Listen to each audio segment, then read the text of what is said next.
Hi, good afternoon, Rachel. This is Zachary Custer, and I'm replying to your week 6 discussion board.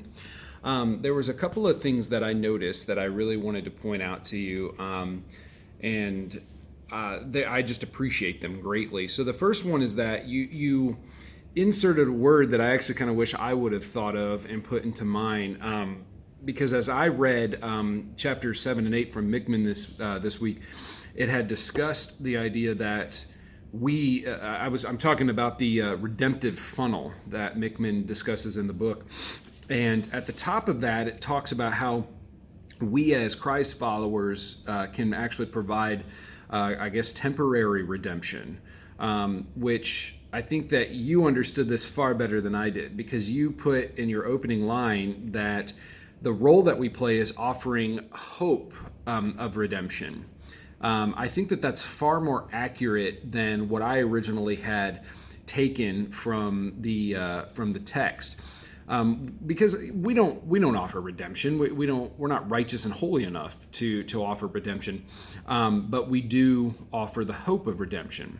If you read my discussion board, I also highlight the fact that we're not worthy to offer redemption, but something that Dr. Collins states in his book is that we need to act like Christ. We need to strive to walk in the Spirit, to be more like Jesus, and in doing so, we have the ability to provide that hope for a better tomorrow for our clients and for those that are seeking our help.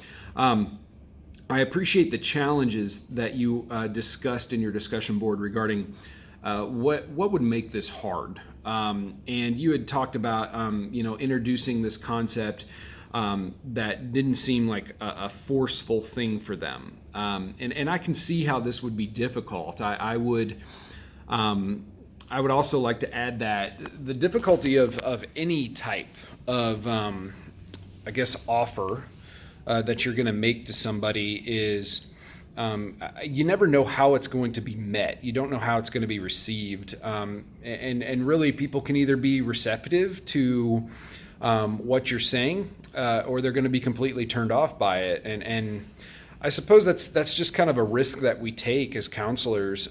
You never know how somebody's going to react to what you propose to them. And you had discussed about introducing it so it's not forceful.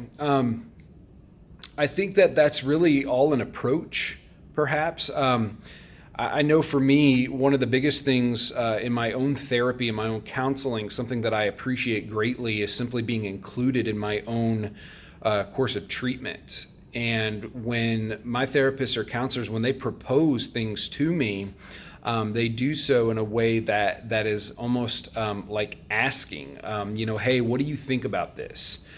Do you think this would help? Do you think, that this angle is a good way to look at your situation, and why or why not? And that really prompts, the person receiving the counseling. It prompts them to really think about what it is that their human service professional is saying. Is it good for them? Is it not good for them? And it might mitigate the feeling that they're being forced to do something that they don't want to do, or that they're being forced to think something that they don't think is right. So maybe that gives you some encouragement about approach. And I really appreciate your thoughts this week. So thank you, Rachel, and I hope that you have a blessed week. Bye-bye.